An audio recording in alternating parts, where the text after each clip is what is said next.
Welcome back. Mommy and Me Fad Diets, a new line of paleo-inspired baby foods by Serenity Kids, has hit the market, but is a diet inspired by our ancestors, which is heavy in meat, fish, nuts, greens, really safe for children. Joining us now to weigh in on the pint-sized paleo diet is family medical doctor Mikhail Varshavski. Dr. Mike, good to see you. Pleasure seeing you. What's your take on this?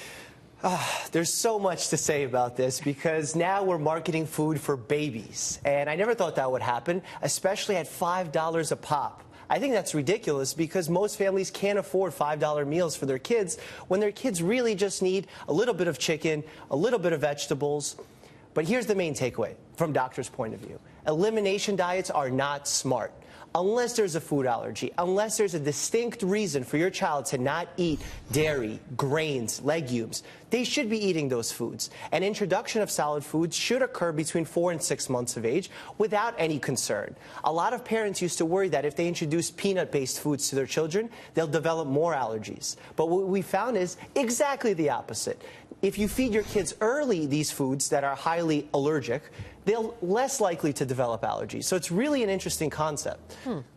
Interesting. Yeah, baby paleo. It's just a marketing concept. Yeah, it's really a marketing concept. What they do well is that the foods are not processed, they're low in added sugars, actually no added sugars, no added salt, so that's good. But then again, eliminating foods, making it super expensive, pure marketing play. I don't understand. Don't eat legumes. Really? Yeah, beans are great. I don't know. It boggles my mind. Well, a lot of people preach that like dairy is bad for children. So. Well, we do say that before 1 year of age, cow's milk is unnecessary for kids, as well as honey. Actually, those are the two things you don't want your children eating until they turn 1.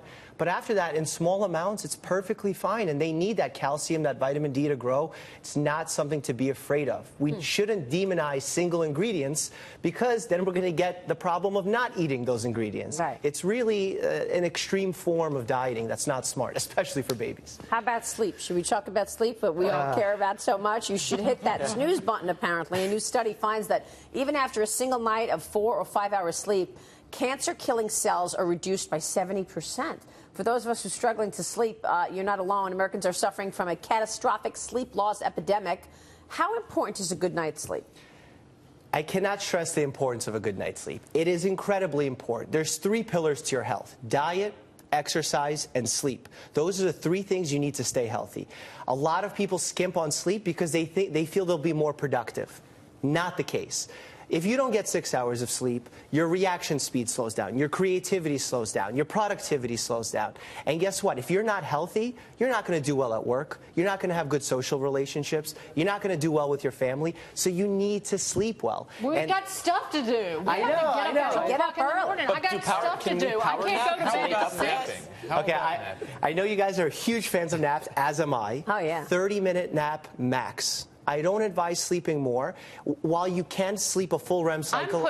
I'm pushing back on that. I am because, too. Well, I'm curious more why. Than 30 minutes. What are your thoughts? Because if I sleep 3 hours a night, I'm going to need more than 30 minutes in the afternoon, and I wake up groggy. If I can sleep in 1.5 hour cycles, which is your REM cycle, is it not? Agreed. If you do a 1.5 hour nap, I feel much more refreshed. So, and I might do 2. If you're extremely underslept, if you're sleeping 3 hours a night, an hour-and-a-half nap, a full REM cycle, great idea. Most people are slightly sleep deprived at 5 to 6 hours. If they sleep that full REM cycle, they won't be falling asleep on time at night, which will break their rhythm and further contribute to sleep loss. That's why you need a glass of wine so you can fall asleep. 1 glass or 2 glasses? Well, no alcohol before sleep. That affects your rhythm, right? The real benefit has to be this long cycle of sleep for 6 to 8 hours. So it's the long cycle of sleep, and it's actually not even the amount of hours, it's the consistency. So if one night you sleep 5 hours, the next night you sleep 9 hours, and you keep bouncing around like that, that's also equally bad for you because your body loves a rhythm.